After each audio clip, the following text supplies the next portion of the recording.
This way we can go ahead and have people here. Just you wait.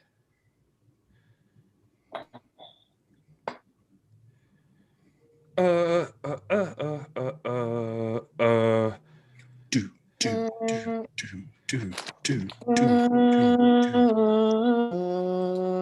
just gotta hum that theme song music.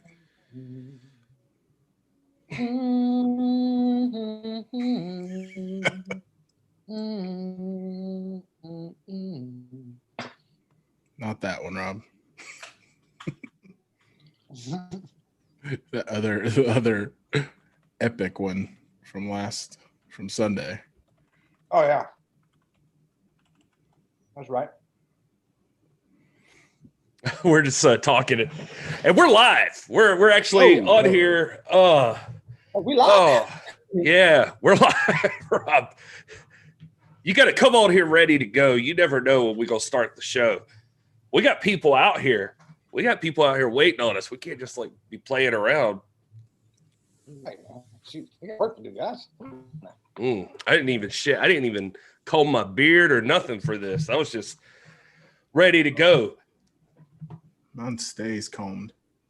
Oh, yeah, we had to do things a little bit different this time, guys. So thank you so much for joining us and finding us.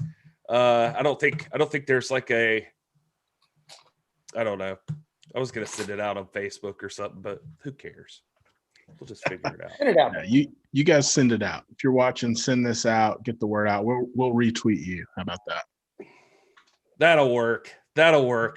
Brian Rose in the chat. Shout out Dave Scooby in the chat. Wrestling with the MMA in the chat. The Nation Show. Robert Bennett. Wrestling with the MMA. Front row. Let's go.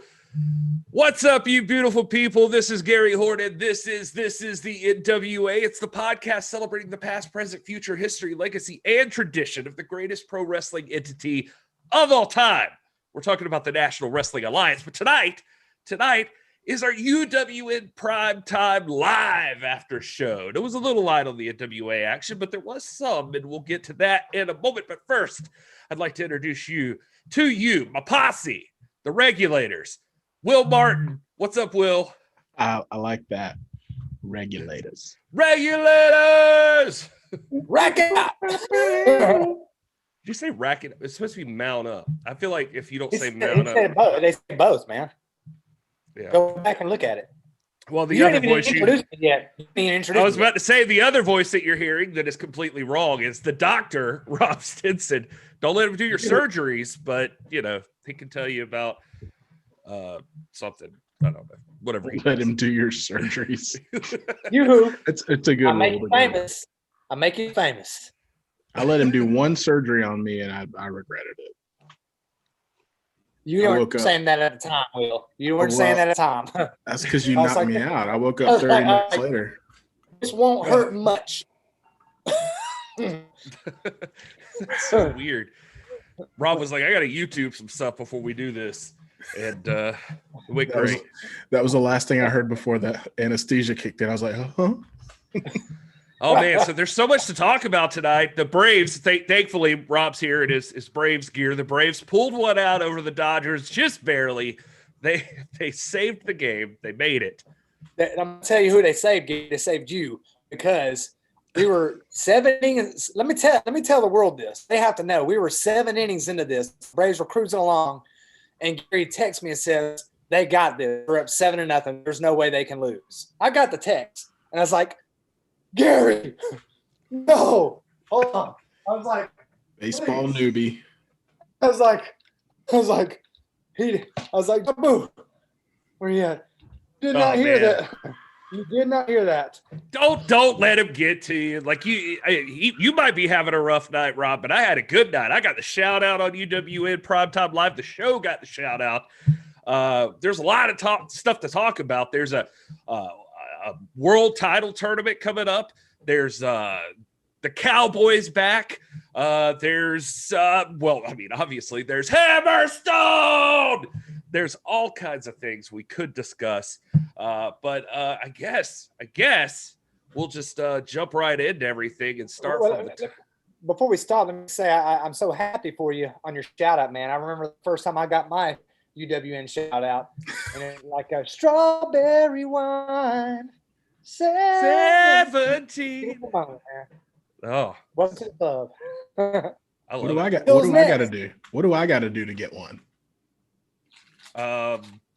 You gotta send. You Become gotta slide up weirdly. in Todd Kenley's DMs. That's what you gotta do. Yeah. I send him love messages every morning, just notes of affirmation and my affection, and that's what For finally sealed the Hammerstone. deal. He's a big fan of stoicism, especially too. He loves stoicism. Yeah, he finally was just. I mean, how I knew it was working is he finally just messaged me back and was like, "What do I have to do to get you to shut the hell up?" I was like, "Just mention me to Hammerstone, just once. Just make sure he knows I exist." And that was it. And then there we are. And now it's happened. Now he has to know. He'll watch that match back and be like, "Who is that guy?" What? glad that guy's happy. Anyway, God, my dogs are going nuts. You talking about? Oh, you're. I don't know actually- if you could hear that. My I'll dogs touch it, man. are going nuts. We're also awaiting a special guest, which would be very beneficial for us to hit the first match with. But but we can go ahead and get started and give our thoughts and jump into this thing if you want to and get this party rolling. I see James H. Jackson Jr. super excited about a lot of stuff. I see the Nation show in there, and James Lawrence has got detailed notes, he says. So, there's also a heated discussion about Florida Georgia Line, the country band in there. So, sometimes I miss what's going on in the chat. And it makes me wonder, like, what are these fools talking about in there? I don't know. Anyway, all right. Will, how'd you feel about the show tonight? I felt good. I mean, let's just rip the Band-Aid off. Super disappointed I didn't get to see my favorite part of the show, which is the green screen promos at the beginning. That was a bummer. But yeah, I mean, it was all right. I mean, I'm sure we're going to talk about it. A big lack of NWA presence. Love the Heather Monroe match. We'll get into all of it, but yeah, I mean, it was all right. Rob, how you feeling overall? I mean, obviously I was pulling double duty tonight with my other podcast.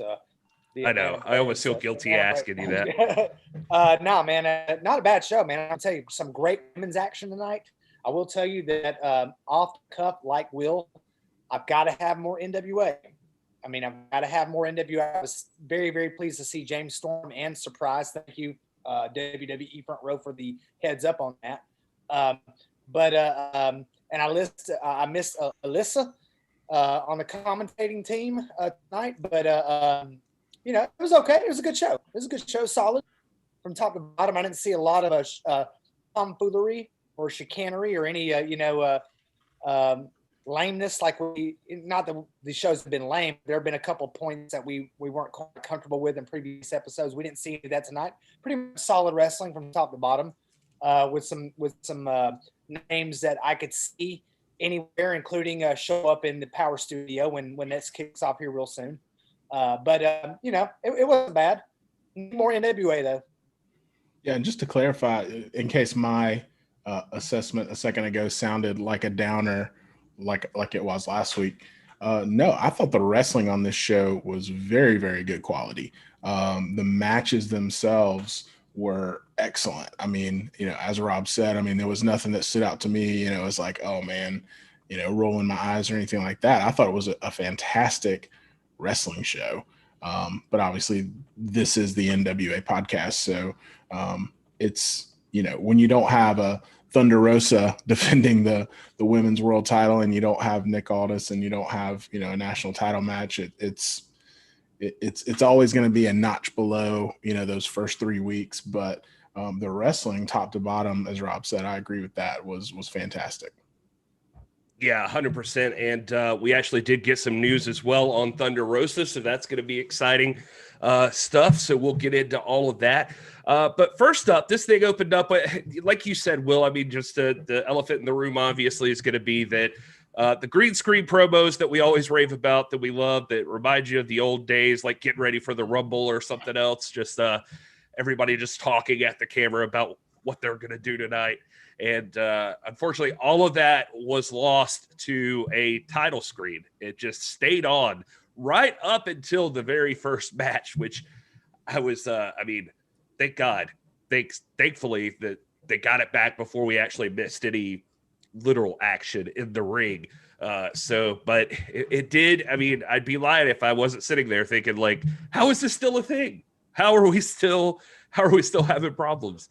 We're on episode 5 now, but luckily they got it back just in time to see Danny Limelight take on Clark Connors in the opener, which was a fantastic match. And speaking of the devil, as a matter of fact, since we're talking about Danny Limelight and Clark Connors, who better would know what was going on during that match than Danny Limelight, I guess you would say. What up? I think you mean speak of the Puerto Rican Poppy, not the devil. You feel me? Yeah, there you go. The Puerto Rican Poppy. That's what I was going for. Welcome to the people. How y'all doing? Oh, man. What's up, Danny? It's good to have you on, man. Thanks for doing this. Yeah, man. I feel like I got hit by a freight train, which I basically did. Stepped into the ring of Clark Connors again 3 days. Dude, you guys went at it, man. It was brutal. Y'all have got a hell of a feud going on. And I'm sorry to see you didn't pick up the W on this one, man. But that's 2 in a row for him, huh? 2 in a row for the young lion. The Lions break crown final winner. Clark Connors got the best of me again. I was well prepared for the Boston Crab this time around. And, he's countered into that roll up. That was badass, dude. Appreciate it, man. I was just trying to think of how I could outwit him, how I can use his techniques against him, and I thought I had him scouted, and then I hit my my small package driver, the one that I put Blake Christian down with, and he rolled it over on me, man, and he had it well scouted. Yeah, this match was super aggressive. It just I love the action in this one. It got me pumped up right from the start of the show. I definitely had it noted to talk about that, how you blocked the crab into that roll up. That was one of the highlights for me. That was a slick move. And honestly, yeah, that finisher, when he slipped on that rope, I thought you had it hitting that superplex and then going into the fisherman buster, and then man, he lost his footing. A little young lion up there trying to fly with the big boys. And I think the turnbuckle area, that's definitely my forte. And I think Clark Connors was trying to show he can do it too. And I mean he hit me with it last time, and rolled it into the Boston Crab. This time I had it scouted. He slipped. It gave me what I needed. I hit him with the knee and the superplex into the fisherman buster. And I thought I had him beaten. He rolled it over on me. Yeah, dude. Did you now at the end there, you guys did show the sign of respect. You did the handshake. It looked like you were talking to him about one more time. Is that what happened? Honestly, man, I had to show him respect. He the man bested me twice in the span of 3 days, 4 days, whatever many days. I don't know how many days it was. He's great. Clark Connors is amazing in the ring. He's an athlete. He's a super athlete. He's strong. He's fast. He wrestles you. He brings that heat. He's all business, no games. So, I think I was a little salty when he beat me at the Crown tournament because I wanted that to be my moment. But today, I brought the fight. I hit him just as hard as he hit me. I felt like this one was a little bit. The stakes wasn't as high because the Crown tournament was already over, but this was more like for me to come back, and try to get that win back on him. And when it didn't happen, he bested me. He outsmarted me. I definitely wanted to show him okay, I see you, I respect that.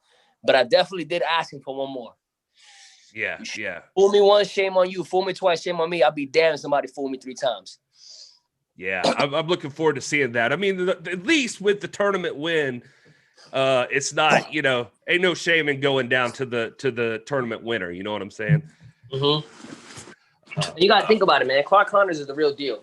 He's one of Shibata's boys, straight out the LA dojo. Them cats, they put in work nonstop. You know what I'm saying? Not saying that I don't, but he's not just some random, bozo out there stepping into the ring. You know, that's the Young Lions Break Crown winner. That's, you know, a young lion. That's a New Japan strong right there, you know, and I got to give credit where it's due. Now, Danny, I got Brian Rosa in my chat over here. You know, he's Thunder Rosa's husband. He's telling me to tell you that that Batman is superior to Spider-Man. Is that true? Man, look, that that may be true in his eyes, but he does wear glasses if I'm not mistaken. So, you know, it might be something wrong with his eyes. I don't know what kind of comic books he's reading, you know what I'm saying? But shout out to Brian Rosa, shout out to Thunder Rosa. She's killing it everywhere. You know, that's the homie, and I'm proud of her and what she's doing. And I'm proud of Brian as well for holding it down at home. Yeah, man, they're doing good stuff over there. Now you're doing good stuff too. You got the bodega going on, so you're working this singles career and the tag team scene. So that you don't usually see somebody try to hang in both, like back and forth. Like 1 week you're tagging, 1 week you're singles. What do you have a specific focus you're going for right now in your career, or you're just out there getting reps? I'm just grinding. I think I'm at the point in my career where all I can do is grind. You know, show the world what I can do, show the world that I can hang with the best of them, bang with the best of them. I think I've been doing that, you know, now with Papo Esco. Shout out to Papo Esco. In my corner with the bodega, you know, I think we're going to start picking up the steam and really get to rocking and rolling and put the tag team division everywhere on notice. And then with the singles thing, you know, I'm doing my thing on New Japan. I got my GCW debut this weekend. And you know, I've always been a singles wrestler. That was always been my thing. But I definitely believe that as a wolf, you know, you're deadly, you're lethal by yourself. But when you hunt in a pack, it's even better. I got you. Rob, Will, I'm taking up all the space here. Sir. So, Mr. Limelight, thank you for joining us tonight. First of all, I want to salute you. You're a veteran of the United States Armed Services, former Marine right here. Well, once a Marine, always a Marine. That's right. So I salute you for that, brother. I'm also a veteran myself, and so I always like to salute great Americans, and you've been someone that's provoked a lot of interest. We've been really pleased, and you have to be aware that the bodega was the talk of the week last week. You have to be aware of that. You and Papo Esco. I'd be curious to know, like, where did your paths first cross, and what's the next step for the bodega? Well, honestly, I mean, I think we made it very clear. We put in green lights on everybody. We hungry. He's starving. You know what I'm saying? That's a king fat boy. And our paths cross. You know, that's you know, Puerto Ricans, we got big families. You know, we know somebody that knows somebody that knows somebody at the bodega. You never know who's gonna pop up. You know, I might know somebody. Papo might know somebody. They might just stroll into the bodega someday and want some business handled, and we gonna handle it. And I think that I know for a fact we would have talked a week last week. That wasn't our intentions. Our intention was just to come out, get greedy, get scrappy, show people what we can do. And I think we did that with the Wolf Zaddies. And then some big dudes, you know, there's some talented dudes, but I think we showed everybody that we could bang with the best of them. And obviously we got one thing in mind. We here to rob the house. And by rob the house, we mean take whatever we want. Tag team championships, singles championships, whatever we want, we going to take it. Because you know what I'm saying? At the bodega, get whatever you need, including a beatdown. Now, it's Danny, like everywhere we look. Oh, I'm sorry. Go ahead, Will. Yeah, I was gonna say, man, that the green screen promo from the beginning of the show last week, man, that was one of my favorite promos so far of Primetime Live. But just speaking of Primetime Live, you know, you've been on here 3 or 4 times now. You've been on the card, and so what's your feeling about how Primetime Live's going? This kind of new show, this new venture, a weekly pay-per-view thing. What's your vibe, and what's the vibe in the locker room? How's everybody feeling? I mean, honestly, one thing I know about Primetime Live is that you never know who's going to show up. I mean, everybody was surprised today. James Storms rolled in. You know what I'm saying? You never know who's going to show up at Primetime Live. You know, David Marquez is a genius. He's an evil scientist, whatever you want to call him. He's been in the business for years. He said it today when he announced the tournament for the championship, the United Wrestling Network Heavyweight Championship. He's done it all in the business. You know, he has a great mind. You know, I'm fortunate. I feel blessed and privileged to be on the show. I think I've been on the show the most times now. I think today was my 3rd appearance. I don't think anybody's done 3 appearances yet. Maybe Dirty Dickinson. But that's really it right there. You know, it's just being a mainstay on the show, being on TV 3 times a week with Primetime Live, New Japan Strong, and Championship Wrestling from Hollywood, and just trusting Dave Marquez's process and just trusting his vision and what he wants. And we got guys in the back, you know, that are leading the fight. you know, and just being a part of that team is amazing, man. And I really, really just want to grind it out and prove to everybody that nothing's been handed to me. Everything that I got, I've earned. I've done it on my own. And you know, I owe my career to Dave Marquez, man. When people told me I was no longer going to wrestle anymore and I was blacklisted in SoCal because my original school didn't want me wrestling no more, he pulled me into championship wrestling from Hollywood. So he's the one that, you know, he put his name. He trusted me. He saw something in me 5 years ago, and I've never ever let him down. I don't think, and I think I get better and better by the week, and I'm going to continue to. And you have to. I mean, you hear about people talking about landing on a blacklist, and automatically I think of Eddie Kingston come to mind, man. Eddie Kingston, one of my favorite all-time guys, one of the baddest men in the world, and you kind of carry that Eddie Kingston vibe. You know, your promos are fire. You look great. Your money in the ring. So far, here we are, 5 episodes into primetime. I'm thinking, if I got to look back, and I'm thinking, you know, not Nick Aldis notwithstanding, all right, who looks the best, who's doing the hottest work, who talks the best. And I think Danny Limelight, and I think the Dirty Daddy, Chris Dickinson. So where do you see that trajectory going? I mean, is there the potential for a collision? Because that would be fire. That would be fire. That'd be something I'd pay to see. You know, I think everybody needs to tweet that right now. I think the people in the back need to hear it. Dirty Dickinson, first of all, the man just went to war with John Moxley a couple of days ago. Yeah, watch that, man. It was awesome. He's amazing. He's a big dude that moves like somebody my size.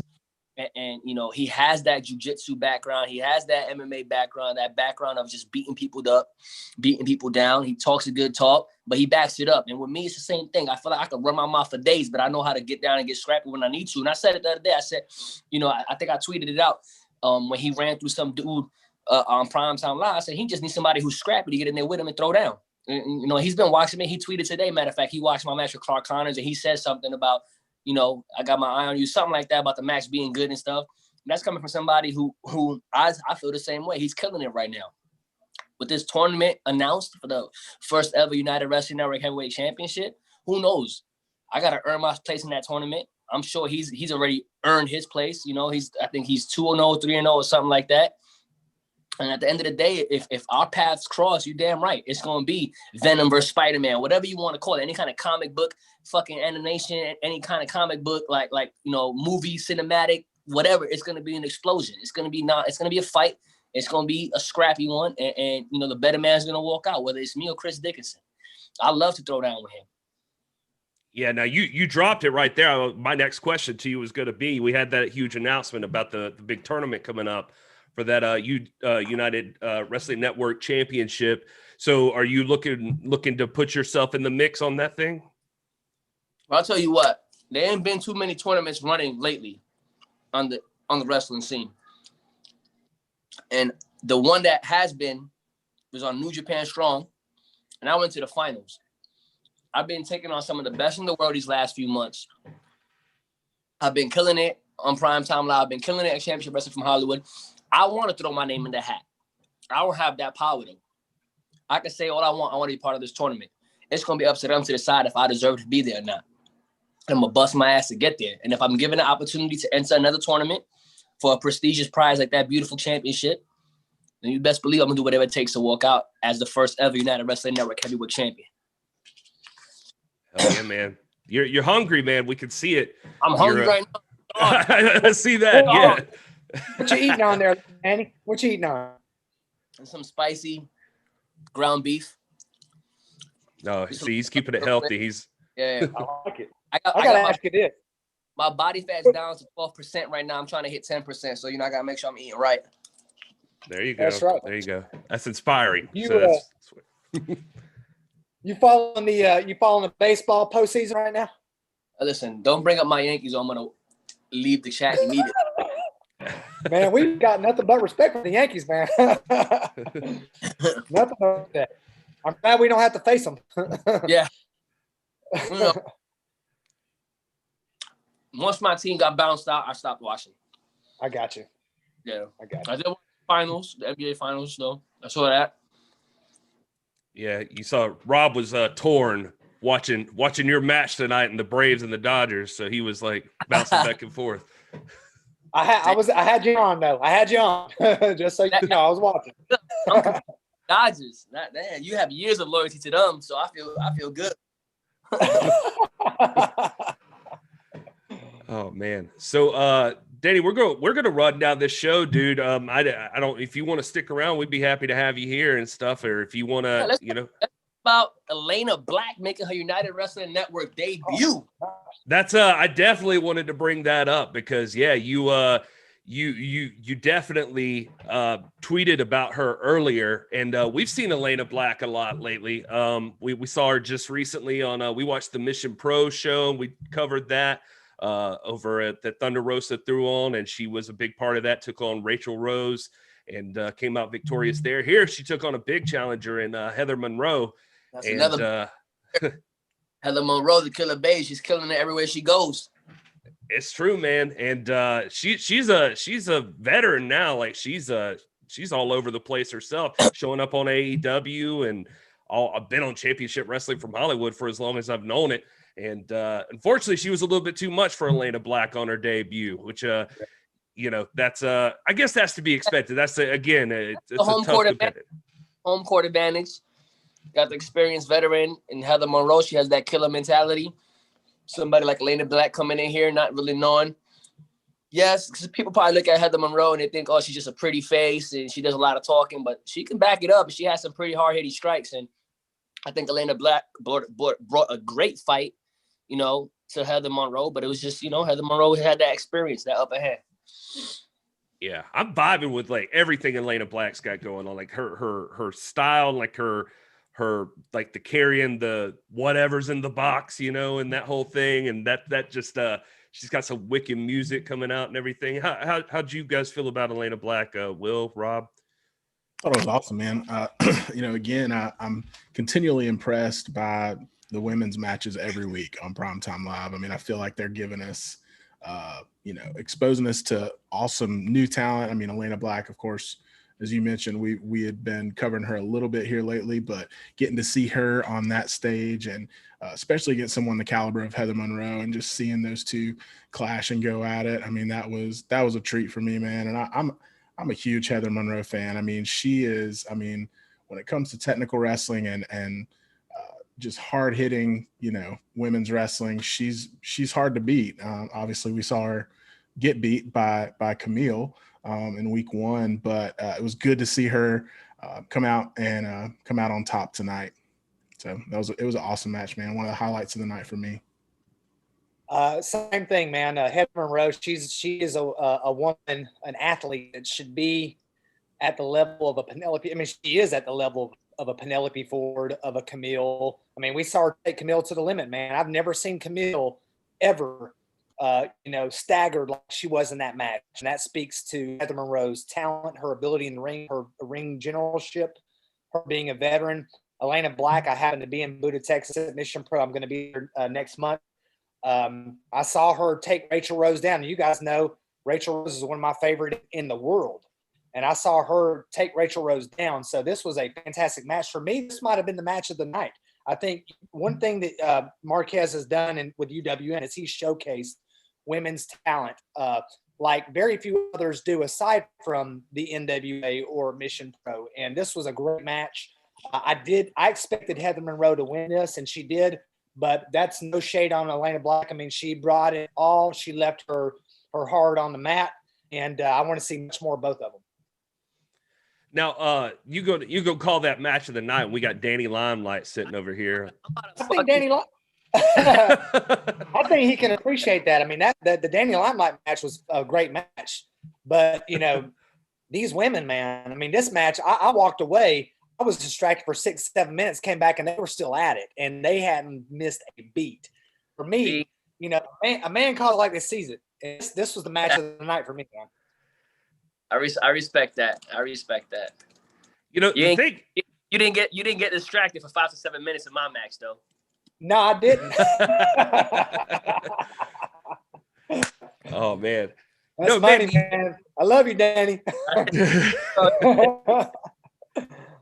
Danny, I want to ask you too. I was thinking about this just now when you got Clark Connors going on there. I wanted to, like, for people that are just now getting to know you because of UWN. I was thinking one of the cool things that's been about it is like Rob talked about you and Dirty Dickinson. I was thinking like the women that have been on UWN have been incredible. So I think one of the cool parts about the show is people are getting a chance to get exposed to a lot of new talent. And you might be one of those people. Like, is Clark Connors like your biggest rival right now, would you say? Or like, what, or do you have like certain matches or like certain people you tell people to look up, like if they wanted to get to know you better? Honestly, as of right this present moment, I think, yeah, Clark Connors is my biggest, rival because of everything that's been happening the last couple of days. But you got to look at my little back and forths with Rocky Romero. Yeah. Something that's been happening over at New Japan Strong for some time now. And, it's a love-hate thing. I'm sure Rocky sees something in me. I look up to him. I won't tell him to his face. And he's the guy that offered me my trial with New Japan in the first place, So it's if I'm telling people to look up matches, I'm telling them to look up my match with Clark Connors. I'm telling them to look up my match with Rocky Romero, my match with TJ Perkins, Ice Boogie was a good one. Slice Boogie, yep. And shout out to Slice Boogie. He's another New Yorker. He's a Mets fan though, so we don't, we don't talk baseball without getting into fights, you know what I'm saying? But he's another Puerto Rican. A lot of people don't know that, but Slice is a Puerto Rican. And it's you're talking about the women's division. You're right. United Wrestling Network is doing an amazing job. They just had Priscilla Kelly out here last couple weeks back on Primetime Live, and it's just there's so much talent. One person that I want to see is Miranda Alizé. I think she is phenomenal in the ring. She's a great luchador or luchadora, if you want to call her that. And she looks good. She works out. She stays in shape. She has all the traits that you need. I would love to see her in the United Wrestling Network. I would definitely like to see her in Primetime Live, and I would like to see her come out to Championship Wrestling from Hollywood. I would like to see Thunder Rosa come back. I'd like to see Christy James make her debut, on Primetime Live. It's another talented female. There's just so much hidden gems out there, and I think that what David Marquez and his crew does at bringing in all this talent, especially with Primetime Live, they're bringing in people from all over the place. Tonight you had Fred Rosser, you had Chris Masters, Dom Kubrick made his debut. Like, there's just so much talent out there, and he has an eye for it all. I told you guys a while back, earlier in the chat, he saw something in me 5 years ago.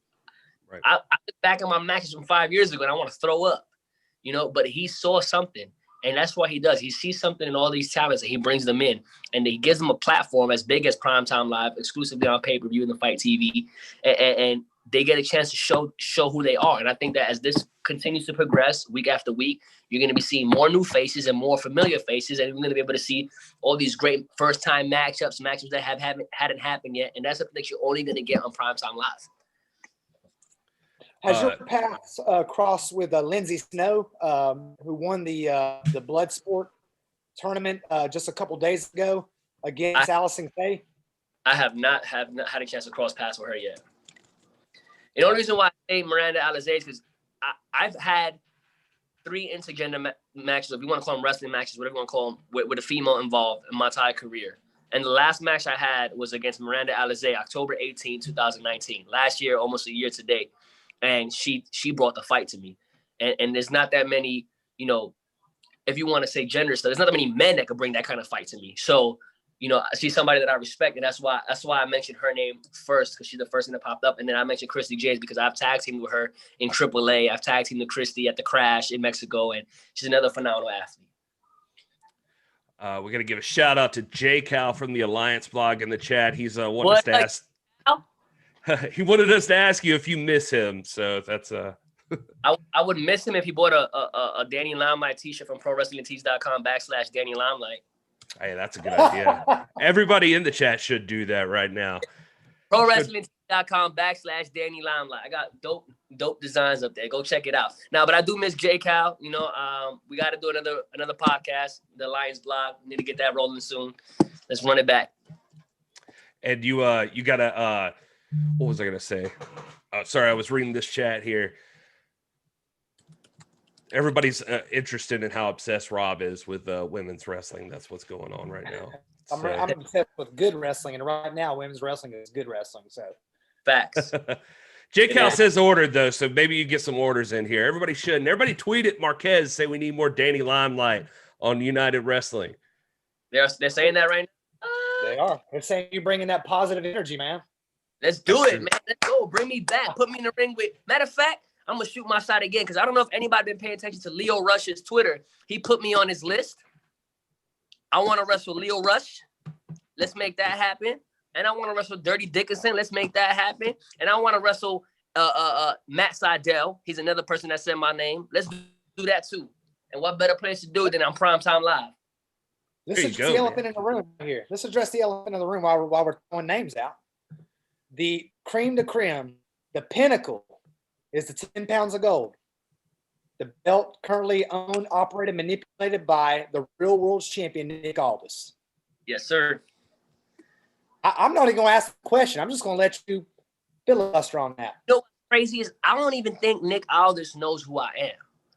I don't think he's took the time to sit down and really look at what's happening on Primetime Live and who can be a potential threat to him. He's been the world's champ for a good amount of time now. He's defended it against the best. He's a national treasure. But I don't even think he knows who I am.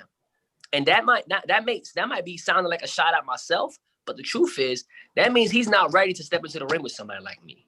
He may not know what's coming at him. He may not know where I can hit him from, what I can do. I would love to step into the ring with Nick Aldis. I just don't think in his eyes I'm on his radar. I got you. Well, we can put the word out for that too. Y'all hit an ad on Nick Aldis and drop Danny Limelight's name in his timeline, and let Nick know what's up. Let's see here. So speaking of NWA talent, though, yeah, we right before that women's match, I wanted to mention too. We did get Marquez interviewing Fred Rosser. He gave Dave. Danny's been giving Dave props here too, but you saw that from Fred Rosser. You see that from a lot of people, like Chris Masters dropping in and interrupting this interview and even saying, like, I knew Dave from back when I started. Everybody's doing that. Of course, then James Storm rolls in. So that was our guy we didn't expect to see tonight. Turns this thing into a triple threat. That was pretty cool. I like that surprise. Primetime Live every week. I say it every day. I say tune into Primetime Live every week because you never know who's going to pop up. And I'm sure it was a pleasant surprise for the fans watching at home to see James Storm roll in. Oh, yeah. Yeah. I think everybody popped for that when they saw him come in. And give a shout out to Fred Rosser, who just had me on his Pro and Bro Wrestling podcast not too long ago. He's doing amazing things at New Japan now. You know, y'all can expect to see Fred Rosser weekly on New Japan Strong going forward. So that was a good little thing that, you know, Marquez did bringing him in. I think he's still has it in him. I think he's in the best shape of his life now. So I'm sure we'll be seeing big things coming from Fred Rosser in the future. Right on. And let's see here. What else? Then the next thing up, though, this goes back to something we were talking about just a minute ago. The next thing that happened on the show is Chris Dickinson. They showed a clip of him in the after show, said he was done with Primetime Live. So for all this build-up we've been given, he said unless some competition comes out, he's not showing back up. So this big announcement they got tonight or whatever, it better be that they're going to give him somebody that's worth the challenge.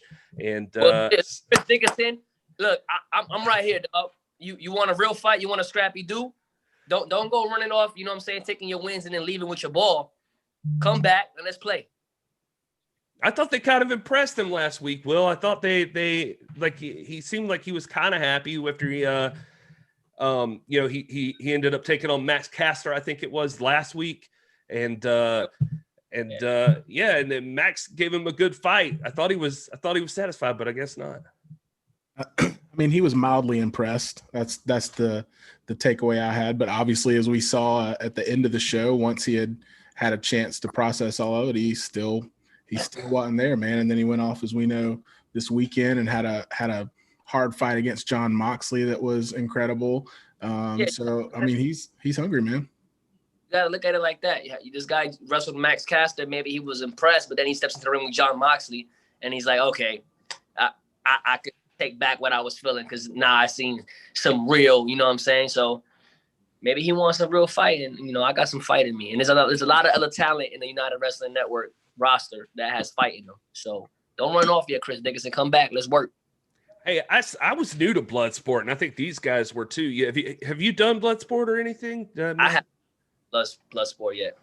Yeah, man, that's some wicked stuff, man. I like that. That was a real physical match that Chris Dickinson and John Moxley. Like those guys beat the hell out of each other in that match. All right. So then let's see here. After that, of course, my boy Alexander Hammerstone shows up. It takes on Tresario for the West Coast Pro Championship. And I mean, everybody knows here I'm all about Hammerstone. So the people in the chat, I know y'all know I love some Hammerstone. It's just I don't know why. He's just a specimen, man. And he just seems, I don't know. Have you crossed paths with Hammerstone in the back or anything? Is he an all right guy? I've wrestled Hammerstone. Okay. And last time we met, I was able to counter his nightmare pendulum into a Spanish fly and fortunately escape with my life. He's a big dude. He's a star. You know, Hammerstone has everything that you need to succeed in business. Somebody that I feel like I have a good working relationship with, you know, and I'm proud to see all his success, you know, everything that he's been doing in MLW and all over the, you know, with West Coast Pro and stuff like that. He's a star, man. There's no denying that. And I think that, you know, I'd like to get in the ring with him again. And he's somebody that I definitely see in the back, you know, but he's always focused. He's business. And he has every right to be that way. He's a superstar in my eyes. And I'm not trying to like blow smoke up him or nothing like that. Real recognize real, and that's how I see it. Yeah, man. I mean, look at him. He looks like a cross between like Hulk Hogan and God. So, you know, that's just how I look at him. But anyway, story of this match was, I mean, Tresario tried everything he could on Hammerstone and just nothing was working. Just move after move. And Tresario, props to him. I mean, he's athletic as hell. He was just like, did like some kind of springboard, like splash onto him, like it dropped like off the top rope a couple of times on him, just kept going. Finally had him down for a little bit, but Meat Mountain was too much. It's like almost broke him in half with a backbreaker at one point during that match. And then he ends up hitting the nightmare pendulum, and it looked like Tresario almost got out of it, but Hammerstone got too much of it, got the 1, 2, 3 in this one. And of course I got to give a shout out to Todd Kennelly, who mentioned the podcast at this point in the show and said that I was probably losing my mind at home. And he was right. I screamed Hammerstone. But anyway, Will, Rob, you guys want to tell us what you thought on that match? Yeah, I mean, you know, it's funny because, you know, I can't keep up with your fandom of Hammerstone. So I feel like I don't like him, but I actually do like him a lot. It's just not on your level. So, I mean, no, it was a great match. I mean, I thoroughly enjoy every time I get to see him come in and manhandle somebody. And yeah, I mean, you know, he is a specimen. He's a guy that, I mean, he looks like pro wrestling. Like if you close your eyes and you think pro wrestler, you know, when you grew up like we did in the 80s and 90s, like you envision somebody like Hammerstone, and he's got that look and he's got the talent to back it up and proved it again tonight. So yeah, I was happy about it. Not as happy as you. I wasn't shouting because my family is asleep, but yeah, no, it's a good match. My family's asleep too. That's just the love I got. You just don't care. I mean, this was a mathematical equation. I mean, I think it was a foregone conclusion that Hammerstone was going to win this. The belt was never really threatened. Hammerstone's a big guy. He's an athletic guy. He's got fantastic hair. I had to point that out. I kept thinking, man, gosh, I'd like to see him and Dickinson. I'd like to see him and a Tom Latimer or another big guy go at it. I mean, he's a guy that's got pro wrestling written all over him. Very impressive. I've only seen Hammerstone a handful of times, maybe 6 or 7 times. So every time, you know, like Will says, this guy is pro wrestling. And so, you know, stay tuned, man. Who knows? Maybe we might see Danny Limelight tie up with Hammerstone again here pretty soon. Yeah, you may see it, but you're gonna see me trying to tie up with him. He's too big for that. I'm gonna try a different avenue approach. You feel me? Yeah, Danny Limelight's too smart for that. People in the chat asking if I got my Hammerstone sheets and matching curtains yet. They're no, so you only have the underwear. Yeah, just the underwear.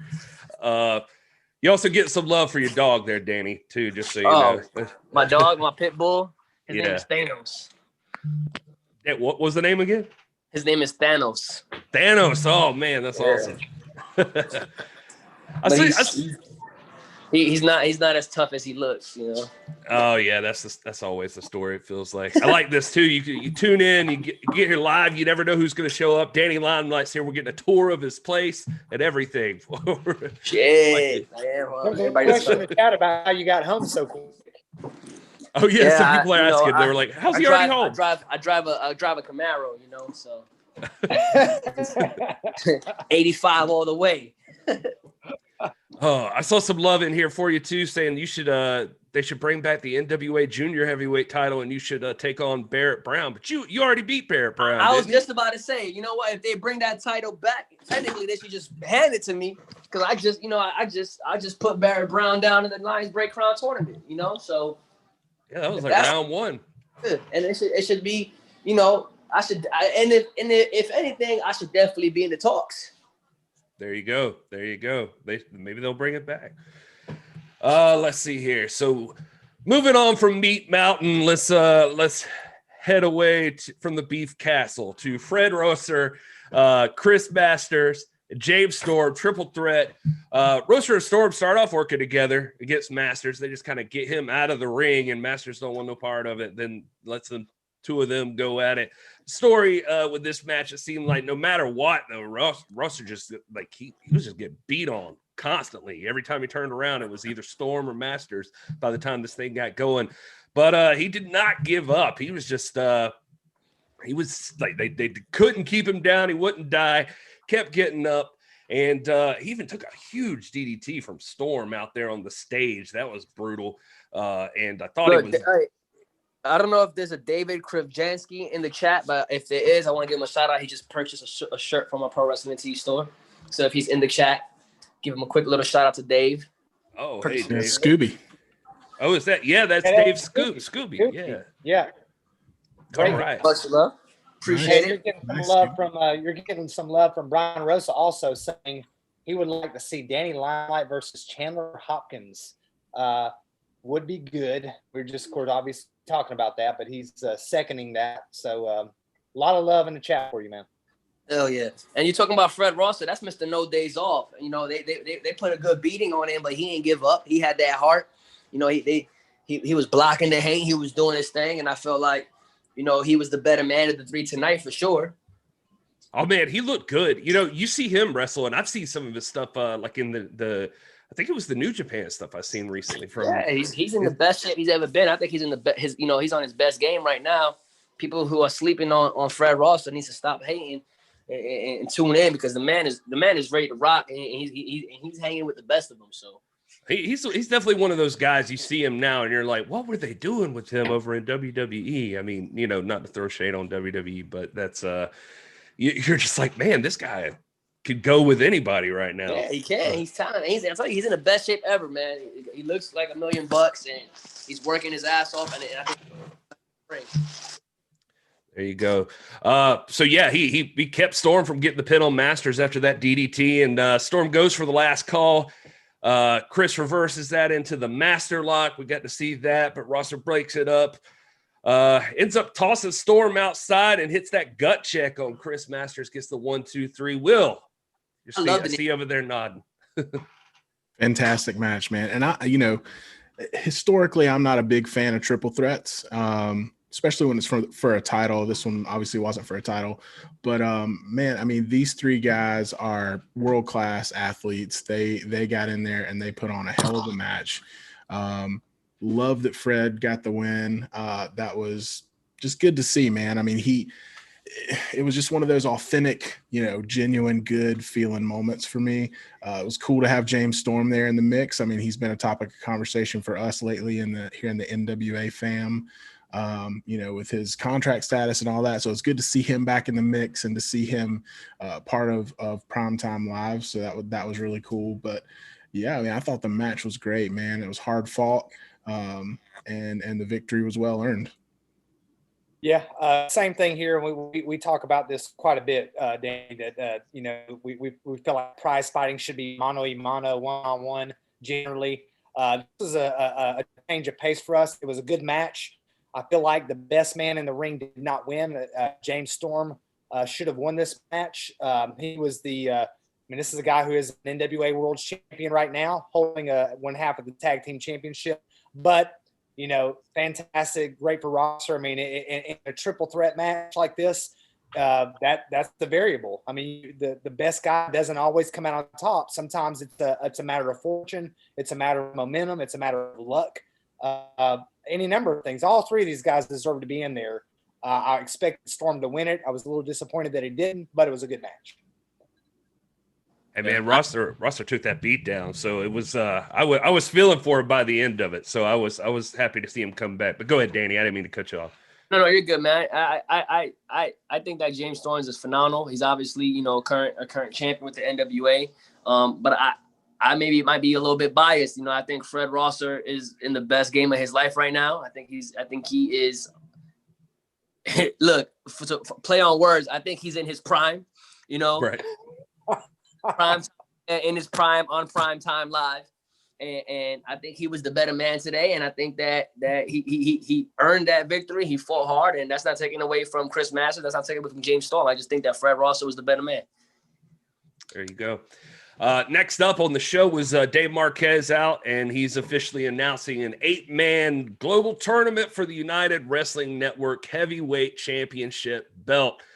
He debuts that belt, pulls the cover off. It's a good-looking belt, man. It's a classic-looking belt. But I feel like that I should have expected that. Dave Marquez seems to know a good bit about belts and the history and stuff like that. So I wouldn't be surprised at that. But man, I'm curious to see who's going to be in this thing. Man, I tell you one thing. If there's one thing that we can say is that all the championships at Championship Wrestling from Hollywood, all the United Wrestling Network championships, they look beautiful. They look like I would like that. Like they look beautiful to carry. You know what I'm saying? Like it just look like real championship belts. And that belt is probably one of the better belts I've seen. Yeah, I mean, Marquez is a belt guy. Like when we had him on our show, that was the funny thing. He's just reaching around his office and he'd just pull a belt from under a book or something. He just has belts everywhere. So the dude knows a good championship belt. So yeah, it was a good looking belt, man. I like the flags at the top. I thought that was a cool touch. It'll be interesting to see where they go with it. Yeah, I agree with. Makes a studio show or a championship belt with flags. They're just very, very attractive. This is a beautiful belt. I don't want to nip anybody here. It kind of rubs me wrong that it's being touted as a world championship because I think there's only one that we respect, and that would be the 10 pounds of gold. But it's a beautiful belt nonetheless. You wouldn't be Doc Stinson if you didn't throw some shade at every other world title. As an academic here, I'm not speaking as a competitor. No, this doesn't denigrate anybody who's going to be challenging for that beautiful championship, and it is an elegant, classic-looking belt. I love it. I just wish it didn't have the word "world" on there. That's all. Yeah, well, you're not alone. I mean, obviously, we're the show where we got the NWA logo behind us over here, and there's people in the chat like it's not Sweet Charlotte, but it is a good-looking belt, man. Hell, man, who says Nick Aldis can't show up and enter the tournament? I mean, I don't know, but it could happen. Rob, would you rather them call it a universal title, maybe, or? I think there's no typically and you'll have people like it in the current climate. You'll have people calling their belt their promotional belt, the UWN Championship or the Southern Honor Championship. But I think that World Championship right now, there's only a handful that should claim that. New Japan being one of them, the NWA, AEW, the WWE's belts. You can't just christen a belt a world title. But that does not denigrate any promotion or any territory or anything, because I think we're onto something very special. And with people like Danny Limelight and Chris Dickinson in the mix, you've got world-class caliber talent. But that trophy, when you throw that name world title on there, you're really saying a lot. I like what you're catching here, Danny, is Will likes to wind Doc up every once in a while, get him going academic.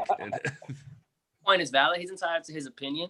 I think it's a valid point. I do think that the United Wrestling Network is its own beast. And it's their world's championship, you know, and I don't think that they're trying to, you know, overstep any boundaries or anything like that. But, you know, I think your opinion, you know, is well thought out. I think the belt is beautiful, and shit, if it's around my waist, I'm calling it a world championship. That's right. I just want to see that. I'd love to see that 10 pounds. Now, I'm the biggest Nick Aldis fan in the world, but Danny Limelight with Sweet Charlotte, that's a good picture right there, man. Oh, that's man. a good picture. Alpha. Yeah. We're gonna get Danny Limelight in this tournament. I'm expecting Chris Dickinson bounces back. He's gonna come back. He's gonna enter the tournament. He seems to be, you know, next week we're supposed to find out who's actually in this thing. I feel like he's gonna accept this challenge and force himself in. But anybody in particular you guys are hoping to see in there? I'd like to see, obviously, I'd like to see Danny Limelight. I'd like to see Chris Dickinson. I'd like to see Hammerstone in there. I'd like to see some of the NWA talent represented. It'd be cool if we pulled something out from under the rug, and maybe a Ricky Starks or somebody like that shows up, or, you know, there's a number of names I could throw in there.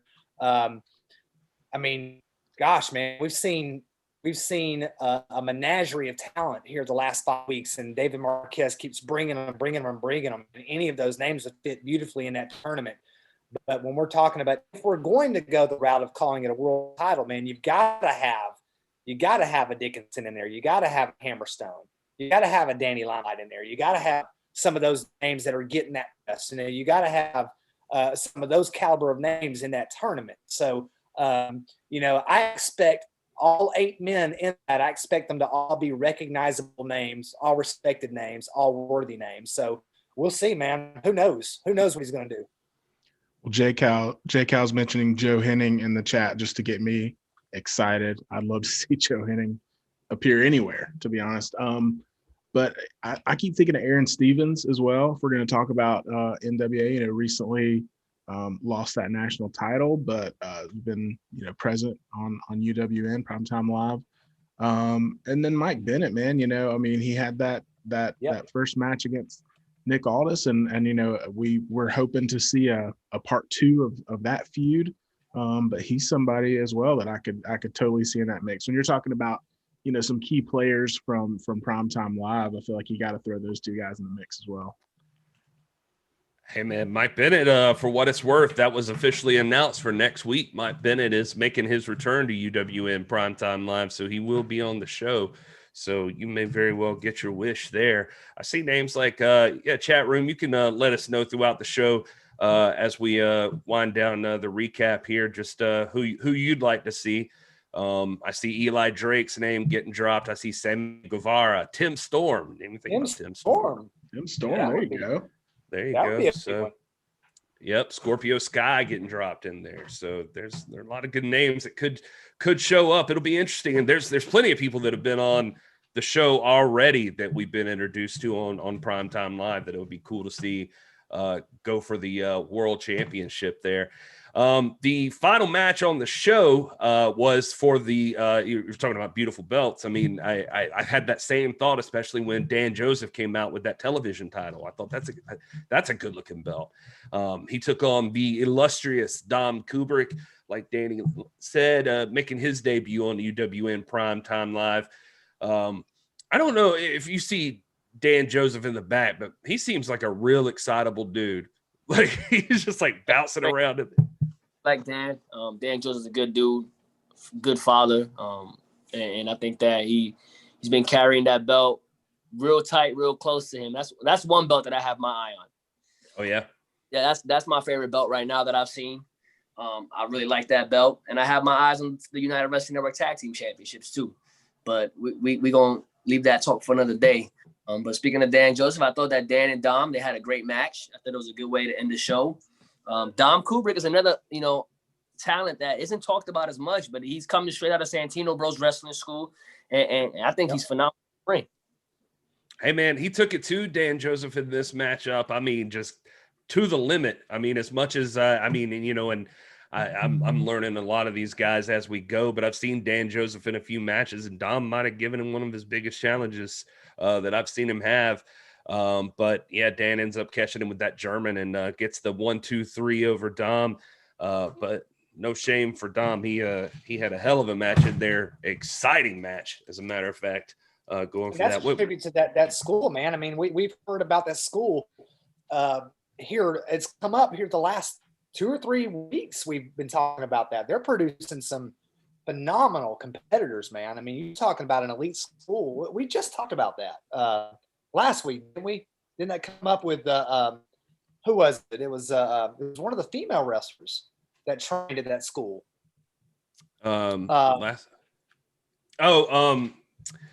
Gosh, her name just escaped me. No, you were talking about with the two women's matches that happened back to back. One of them was a trainer. Why is her name escaping me? We raise? No. That's it. That's her. Yeah, That's that her. was right. That's right. Yep, Ruby Rays. And then I think you had Viper's was there. Yeah, Vipers. Yep.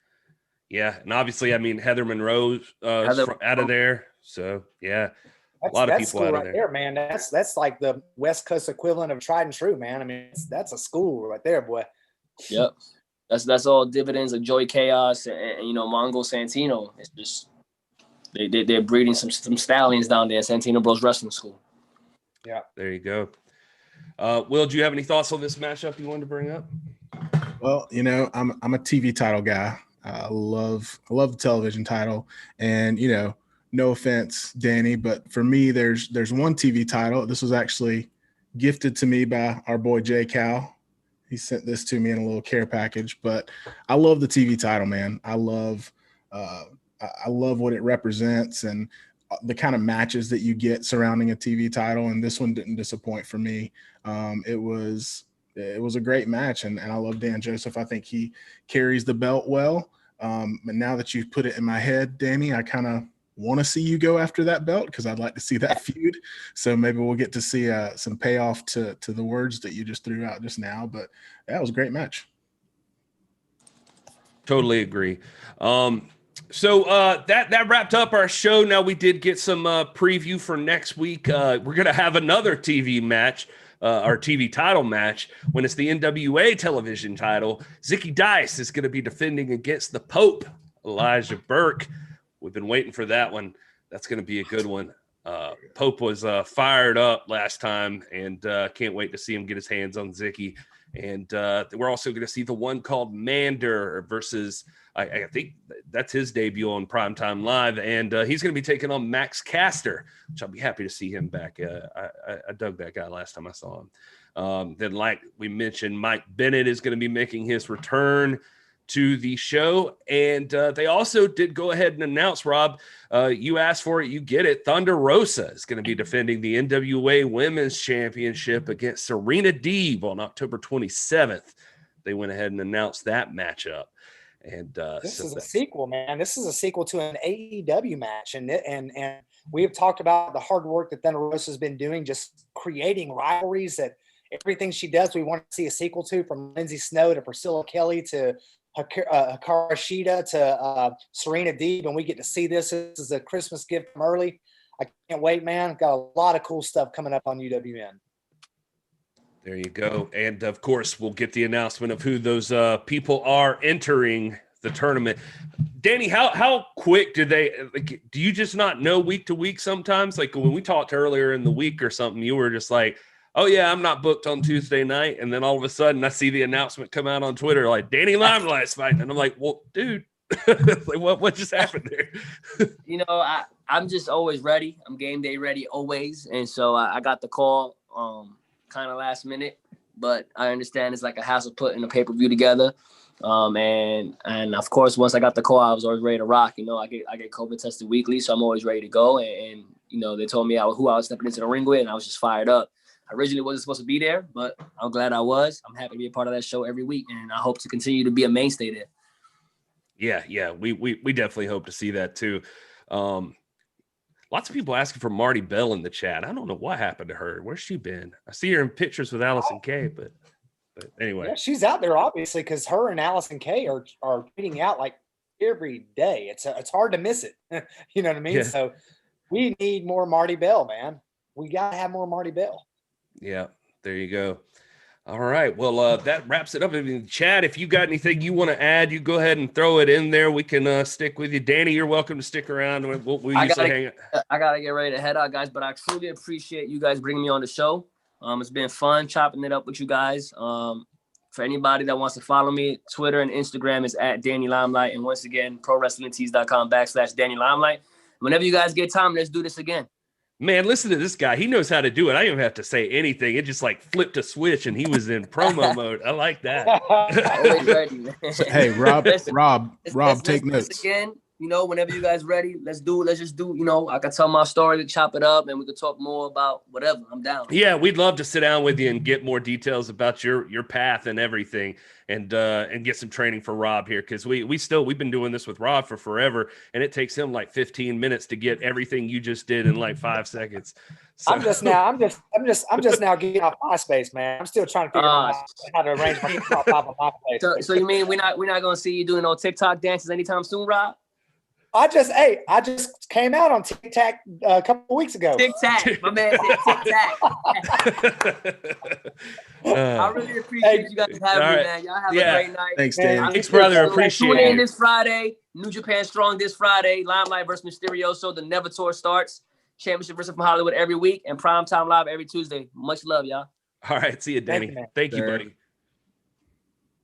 All right, chat room, what you got going on here today? Anything you guys want to talk out as we wrap up the evening? Very cool of Danny Limelight to sit with us and do the recap of the UWN Primetime Live show. Very cool guy, and he's out there trying to make a name, and you can tell he is on his grind, as he said.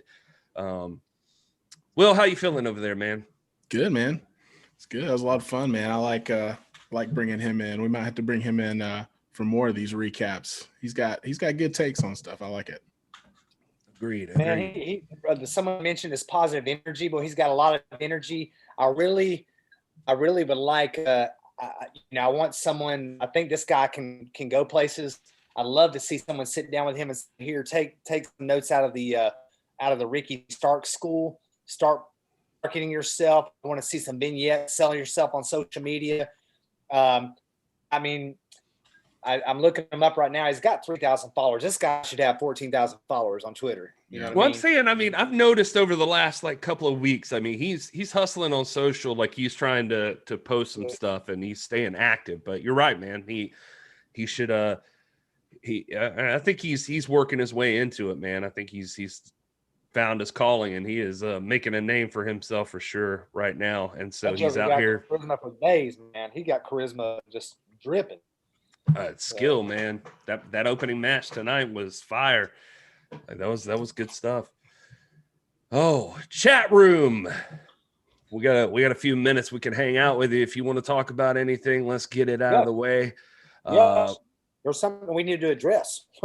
Yeah. We were kind of, we were just all over the place today, just running through it. Let me jump to the side for a second because now it's about to get real. You're not real, bro. You're real, and I need you tomorrow. But we had new NWA content drop today. That's true. Second episode of 5 on it. The 5 greatest power. These are the official. Now we put our list out. Our list is well documented. The 5 greatest matches of the Power era so far. But now we have the official NWA list. It doesn't perfectly match up with ours, but there's some crossover there. And man, what a great episode, man. I mean, we talked a good hour-long episode, and they're not just like dropping tidbits here and there. They're showcasing the whole matches in their entirety in this episode, which is moderated. It's what's the word I'm looking for? It's hosted by Kyle Davis. And man, what an episode, dude. And we see a lot of activity in Twitter from NWA today talking about more of this is going to be coming regularly on a weekly basis. So I'm excited, man. What do y'all think? Oh yeah, absolutely, man. I mean, the more content, the better. And with all the talks about Power coming back, it's not a rumor, you know, in case anybody thinks it's just, I mean, it's been confirmed by Billy Corgan. It's been confirmed by Nick Aldis. Power's coming back. And so this is just kind of, you know, reminding us of what we have to look forward to. And it's just kind of reinvigorating me, and I'm sure the rest of the hashtag NWA fam, and looking forward to Power return. Well, I mean, I think it's, you know, not to toot our own horn, but it's something we've been talking about, I think, for forever now, and it's something we've been technically trying to do a little bit by this show going on for the entire time that it's been going on. Sometimes people just need to know you're alive out there. Just give them a little spark, give them a light at the end of the tunnel, give them something to aim towards, that they'll have patience with you. You know, people had patience with the NWA for a long time, but it was getting to the point, yeah, we need some content like this. And so it was cool to see them come back at UWN Primetime Live, but as we're finding out, there's going to be weeks where that's not even NWA centric. So we need more stuff, and I'm happy to see them doing this. I mean, sure, I would love Power. And like Will said, it's going to be back eventually. But these are cool things. I mean, I saw somebody in the Discord saying they were rewatching Power and stuff like that, and they were just like feeling it again. And it's like it's cool to remind people sometimes, and to talk about those conversations we like to have, and that obviously NWA fans like to have. Like, what are the 5 greatest matches of all time on NWA Power? There's plenty of episodes already. There's a history there, so it's fun to dig back into it. It's a good reminder too. I mean, you know, wrestling fans can sometimes have a short-term memory, and this, you know, pandemic and this hiatus that NWA has been on, you know, has been hard to think back past all this. And so having the reminder that, like, hey, the same NWA that built Power and that built these storylines and put all this together and put on incredible wrestling shows that made all of us fall in love with wrestling again. A lot of us who had fallen away for a little while and wanted traditional wrestling, they're still here, and it's going to start back. And it's just a really good reminder of who the NWA is in 2020 and what, you know, the trajectory they were on before things out of their control happened. And, you know, it's just, like I said, it's reinvigorating, and it's a good reminder.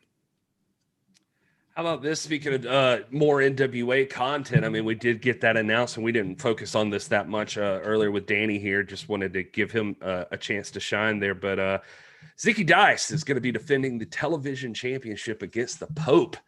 Who you guys got in that? Because I'm feeling like, I mean, I think our buddy Wrestling with the MMA in the chat is probably going to hang me for saying this. I know he's a fan of the Outlandish one, but I think Pope's not somebody to play with, and he looked good in that last match. That guy might have Zicky's number this time around. What are you guys thinking?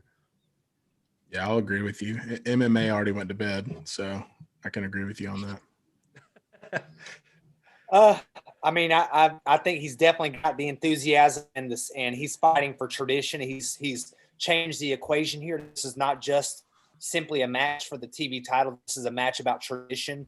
Very similar to what Trevor Murdoch was saying about Aaron Stevens, that, you know, you've denigrated the title, you've not done honor to it. And when people, for a cause like that, when it becomes a crusade, you have an extra advantage. The only problem that I have, and it's not a problem, and it's certainly, you know, Elijah Burke can walk out with this, but he's not seasoned. I mean, he's been out for a minute. Last time we saw him in Power, he was, you know, with, you know, he was on the sidelines more or less, kind of cheerleading, leading an assault against Eddie Kingston and whatnot, and he wasn't as active as he's been in past years. And so, to my knowledge, and maybe J. Cal knows better or whatever, but he's not been as active in the ring right now as Zicky Dice has, and that's the one advantage that Zicky's going to have. In the last year, he's been wrestling. Obviously, that's been limited in the quarantine months and all that, but he's been in there. He's been doing some work. So you got to give the advantage to Zicky Dice here. I mean, who do I want to win? Anytime somebody's fighting for tradition, I want them to win. So my heart goes to the Pope, but right now, just calling a a spade and doing math, doing the algorithm and whatnot, I got to say that Zicky Dice has the advantage. Well, the SEO might lead you to believe that, Rob. But no, I'm picking up what you're putting down. My thought process is that everybody's been out of practice here. Everybody's a little bit rusty right now. And yeah, you're right. I mean, Zicky did wrestle more recently, but I don't know, man. They both just wrestled at the same time, and the last time I saw either of them in the ring for a long time, and well, it's like Pope looked like he was man. holding his own against Zicky, and He did. Anybody, and anybody can hold their own in a match where it's not 1-on-1, just like Bloodsport. Yeah, Lindsay Snow just beat the daylights out of Allison Kay. We saw it. There's no denying it. But it's different when it's in the squared circle with ropes and we're under gentleman's rule in a pro wrestling match. And yeah, I mean, everybody's been out of it for a while, but Elijah Burke has been out of it for a long, long time, well before the coronavirus hit, well before quarantine. While Zicky Dice has been putting his time in. So I stand by my projection. All right. Well, anybody got anything else in the chat before we wrap this thing up? We'll throw to you guys. I've been neglecting all our baby birds out here. Let's see here. Yeah, Rob, you pointed out there, Rosa and Kay were number one. So that was good. Yeah, I was impressed to see that. Yeah. Yeah, I we were expecting that they would put, because I think we had that number 2, and we had Tim Storm, Nick Aldis number 1, and they had that reverse, which I think those two matches could have gone either way. But the greatest match of the Power era, according to the NWA itself, Allison Kay versus Thunder Rosa, well deserved.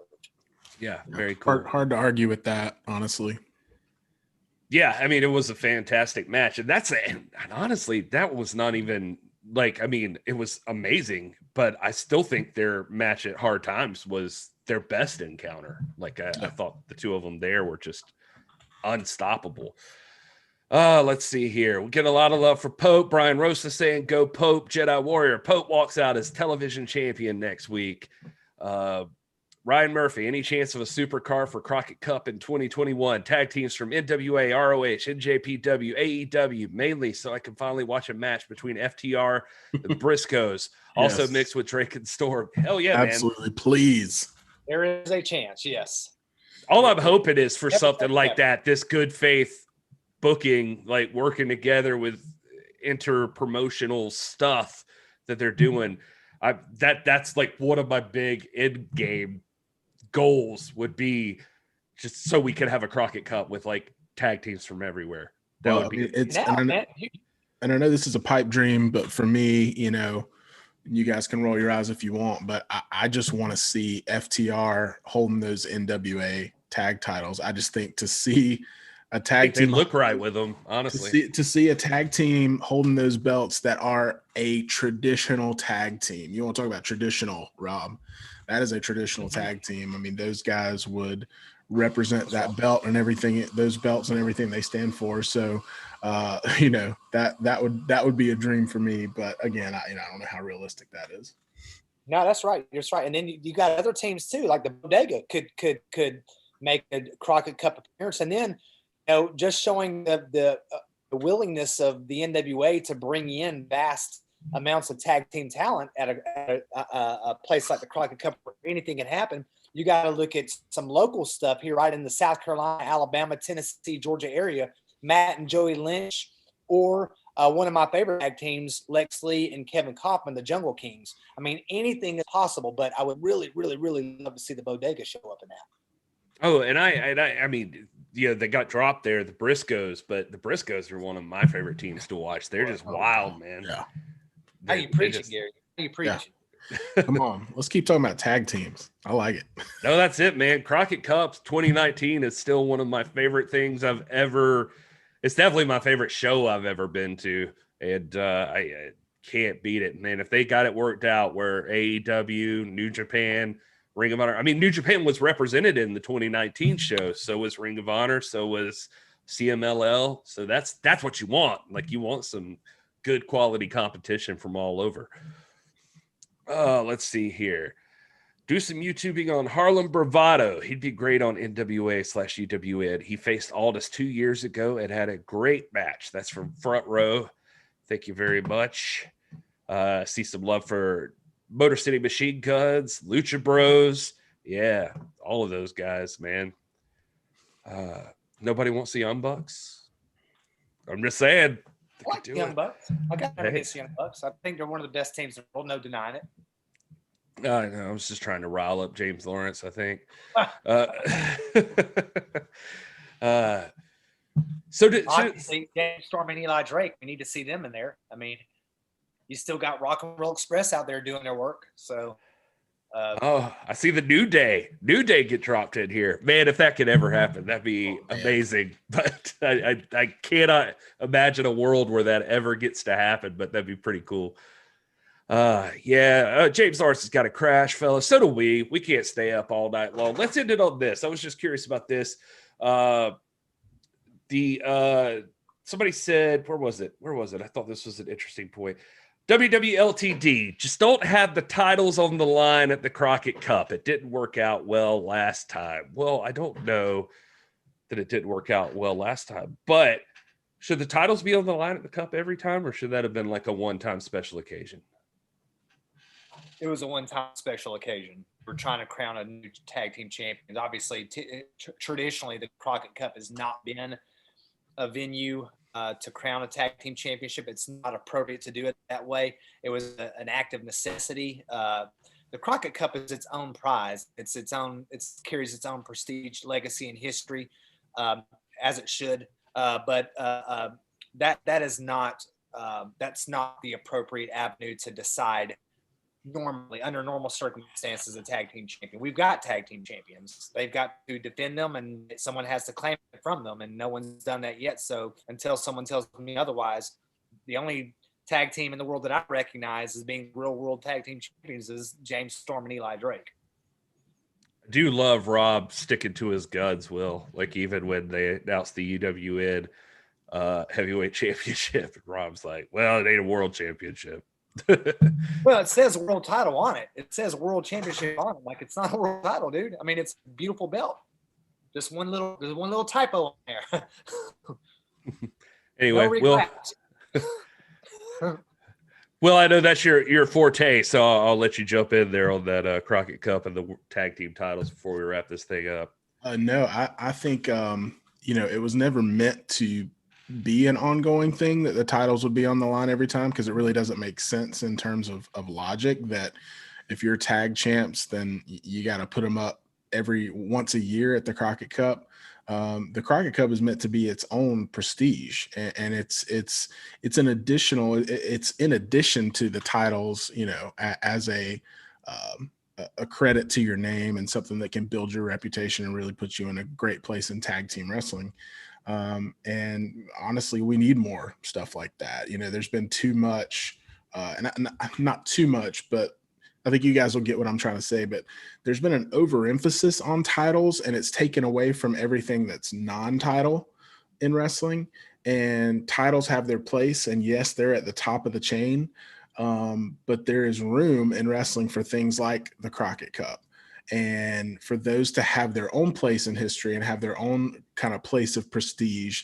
And so I think, it's the Crockett Cup is meant to exist outside of tag team gold. It's supposed to be another, layer of prestige that exists in the wrestling world. And that's how I would prefer to keep it.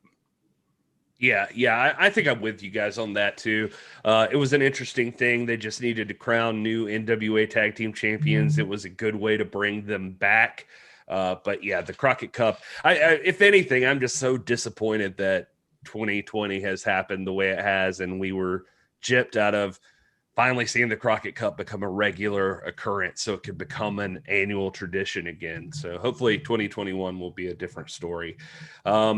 Anyway, anything else from UWN Primetime Live you guys wanted to add before we kick out? I think we covered it. Yeah, solid show, man. I mean, we're here for prize fighting. I think they hurt us enough of the chicanery. Not that there's been a lot, but there's been some. None of that today. All prize fighting from top to bottom. Very solid card. love seeing guys like Danny Limelight come up, and he's only been in the business for 6 or 7 years, so he's a relative newcomer in there, but he's always already established a reputation, and I think the sky's the limit for him. I'd love to see him end up on Power when we start, inevitably very, very soon. It's going to happen, so I want to see him make his way over to the East Coast. Good show, man. I mean, we were a little bummed out last week, but way to bounce back with a solid outing. Got to see James Storm. We've got a lot of the NWA stuff coming up. That's what we're here for. And so very positive and looking forward to these next couple of episodes. Yeah, shout out to Craig S. Mentioning maybe the Crockett Cup winner should get a shot at the NWA tag team titles at a later event. That could be cool too. That's a good idea, Craig. So yeah, shout out to Danny Limelight. Thank you so much for joining us. That was an honor, sir, for doing that. And thank you, Todd Kennelly, for the shout out on the show today. Thank you, Hammerstone, for being alive. Thank you, Will. Thank you, Rob. Rob, can you, as quickly as Danny Limelight, can you tell us where people can find you on the interwebs? Yeah, you can find me on Twitter, on Instagram, on Facebook at This Is Dr. Stinson. It doesn't say that at the bottom. Normally it does, but that's because we're usually on Restream. You cannot buy my t-shirt on Pro Wrestling Tees, but you can buy Danny Limelight's on Pro Wrestling Tees, along with Rachel Rose's, me queen, me lady, and Lindsay Snow, the American Kaiju. I just purchased their ticket, their shirts here in the last couple of days, so I can't wait to rock them. At This Is Dr. Stinson. There you go, Will. Right. We might be out of time after. Well, we should give Rob props for that. Good job, Rob. Yeah, good job. Yeah, at Hey It's Will with 1 L everywhere. And I will say I just launched a new website / kind of business venture today. If you guys are interested at heyitswill.com, if you want to click around and see what I got going on over there, it's been pretty exciting. And then if you do want NWA fam t-shirts to complement your Danny Limelight t-shirts and your Rachel Rose and your Lindsay Snow t-shirts, and head on over to nwafam.com and click on store and check out our merch over there. Absolutely. And I am at This Is Gary Horn. The show is, as always, at the NWA Pod on all of the socials.